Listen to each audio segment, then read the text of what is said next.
What's up guys, Wild Customs here, and today we're going to take a look at Marvel Legends Monger series Mark 42 Iron Man. Looks pretty cool from the movie. Through the back. Alright, let's open them up. Alright, so here's Iron Man out of the box. Looks pretty nice. I saw the movie. I enjoyed it a lot more than I thought it would. So I just had to get this figure to take a look at it. And Hasbro did a pretty good job. Definitely, I like the sculpt. The new sculpt is nice. They did a great job when it comes to the quality of the sculpt and the articulation. So we get into that really quickly. But first off, let's take a quick look at him. Looks pretty nice. I know this figure has been out for a while, but I didn't get around to reviewing it for some time. But yeah.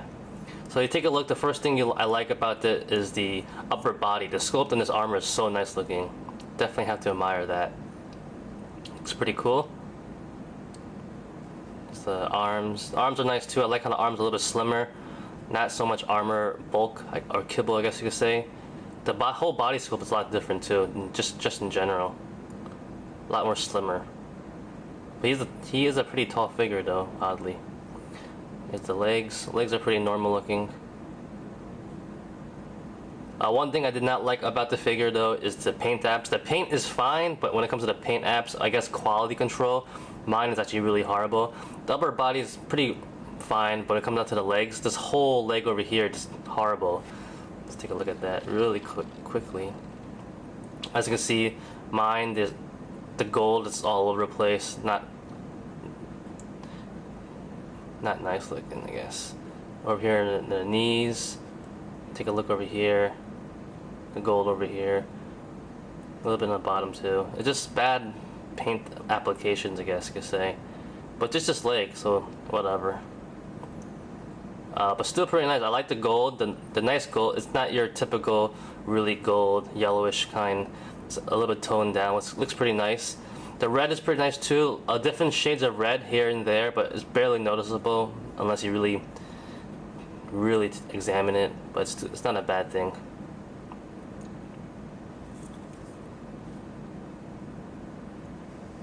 Let's get into articulation. Iron Man has a ball jointed head on a hinge, left, right, up and down just a little bit. Doesn't go that far up though, but pretty decently if you want to have him fly. So it's not that bad. What else he has? I love the shoulder pads. The shoulder pads are pretty much, they're on little tabs that are actually into the shoulders, so they're not going to pop off anything, but they don't really restrict the articulation either, so that's pretty nice. Definitely one of the best shoulder pads applications so far. I hope they continue with this. The ball jointed shoulder hinges all around nicely. Biceps. There you go. Double points on the elbow, wrist, swivel, and a little bit of a hinge. Pretty nice though. You could get in, this part over here bends a lot, so soft rubber, so it kind of gives, so you could bring it all the way back, which is pretty nice. Nothing in the waist, but you do get the standard ball joint over here, so it rotates really nicely. Nice rotation. Pretty good. And the best part, the T joint over here, so it goes up, down, left, right.